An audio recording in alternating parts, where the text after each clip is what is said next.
Hello everyone and welcome back to my channel. In today's video I'm going to be showing you how you can cut this stylish one shoulder jacket. So if it's something you would love to learn, do well to watch to the end of the video, like, share and subscribe. So let's go right into the main video. First thing, we are going to be drafting our front pattern. I'm going to be marking 1 inch all the way down for our button allowance, and when you are drafting this, make sure your paper is on fold because it has an asymmetric neckline. So I'll go ahead and connect the button allowance this way. So the next thing is to take our basic measurement. So from the top of the paper, here is my shoulder line and my starting point. I'll come down to mark my bust point and I will rule that across. Come down to mark my under bust and I will rule that across. I'll come down to mark my waist point and I will rule that across as well.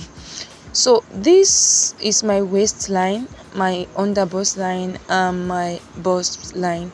So from the waistline, I'm going to come down by 2 inches. This is the length of my jacket. I don't want it to stop at the waist, so I added 2 inches to the measurement, and I'm going to roll that point across this way as well. So this is my top length. So I'm going to come to the shoulder line here and I'm going to divide my shoulder by 2 and chalk it down here. At that point, I'll mark 1 inch for my shoulder slope and I'll mark my neck width of 3 inches. From the shoulder slope, I'll connect into the neck width this way. The next thing is to mark our arm length. How to get your arm length: divide your bust by 6 and add 1.5 inches, and I got 7. I will extend that point across this way. So this line now become our chest line.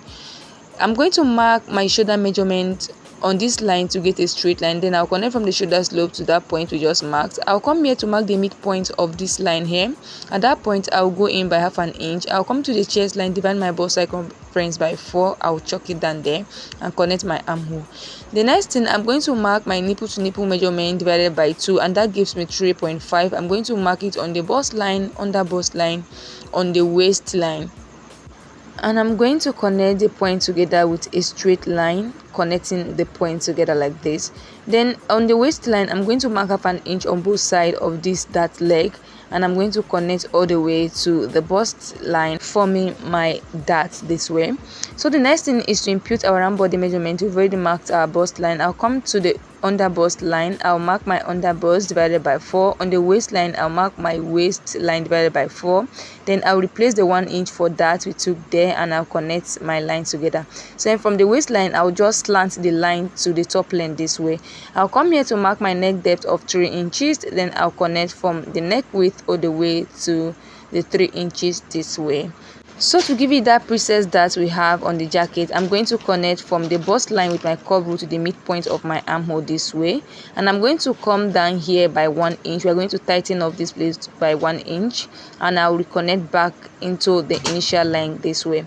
So the 1 inch we came down, I'm going to replace it here so we don't have any shortage, and then I will connect my armhole like so. So I'm going to come to the waistline here and I'm going to mark 3 inches inward like this, and then at that point I'll come down by 4 inches here, and then I'm going to connect from the side all the way to the 4 inches we came down, and then connect from this side to meet the point, the 4 inches point this way.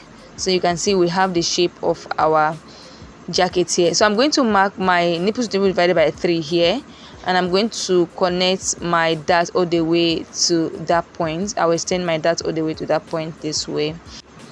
So this is my button allowance here. This is where my buttons will be. I'm going to trace everything we have here to the other side. Like I said, your paper should be on fold when you are drafting this because of the neck. I'll transfer everything to the other side, and this is a full front pattern as you can see here. So I'm going to mark my bust dart. We didn't mark that earlier, and this is the difference we have from your shoulder to your waist in front and back. For mine, I got 1.5 inches, so I came down from the bust line by that 1.5 inches, then I connected back to the bust line. I'll do the same thing on this other side and then connect back to the bust line this way. So we are going to cut out this place. So for the neckline, I'm going to mark 1 inch outward from the shoulder slant this way, and then I'm going to connect with my curve rule all the way to the armhole.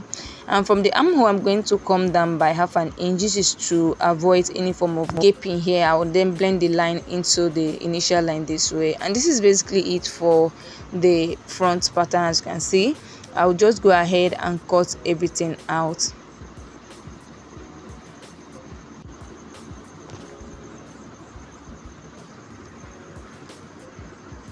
So make sure to close down your dart before you cut out, so that if you have any distorted line, you can adjust it before you cut the rest of the pattern paper out. So this is what we have for the front. As you can see here, you can see the shape of our jacket. You can see how nice. This is the side front, this is the center front. Make sure to label appropriately. This is our center front and our side front. We're going to keep this aside just so you can work on the back pattern. So for the back pattern, my paper is also on fold because of the kind of neckline we have. I'll mark my shoulder measurements here, come down by 1 inch for the shoulder slope. I'll mark my neck width of 3 inches, just the way we did on the front pattern. Then I'll connect. I'll come down to mark my arm length, just the way we did on the front pattern. I'll go ahead and extend the point across this way. To get a straight line, I'm going to measure what I have as my shoulder measurement here and connect from the shoulder slope all the way to that point this way. So I'm going to come here to mark the midpoint of this line. I'll go in by half an inch, mark my bust circumference divided by 4 here. Then I'll connect the point to get my armhole this way. The next thing, I'm going to mark my nipple to nipple measurement divided by 2. I'm going to mark it on the bust line, waistline, and the top length. I'll connect the point together like so. I'll come to the top length, mark half an inch on both sides of the dart leg, and connect back to the bust point this way. The next thing is to impute our round body measurement. We've already marked our bust measurement. I'll mark my waist divided by 4. The 1 inch for that, I'll replace it. Then I'll connect from the chest line to the waistline this way. Then I'll connect it slantly to the top length this way. I'm going to transfer all the measurement to the other side so that we can work on the neckline. So this is it. I'm going to mark 1 inch outward on the shoulder slant this way, just the way we did on the front pattern. Then I'll connect with my curve rule all the way into the armhole this way. Then I'll come down from the armhole by half an inch, prevent our top from gaping at this area. I'll connect it back into the initial line, and this is basically it for the back. I'll go ahead and cut this out.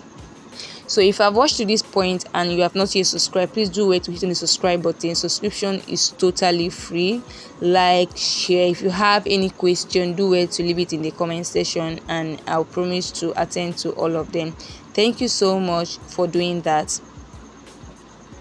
So this is all we have for today's tutorial. If you like the video, do wait to like and share, and thank you so much for staying tuned. See you in the next video. Bye.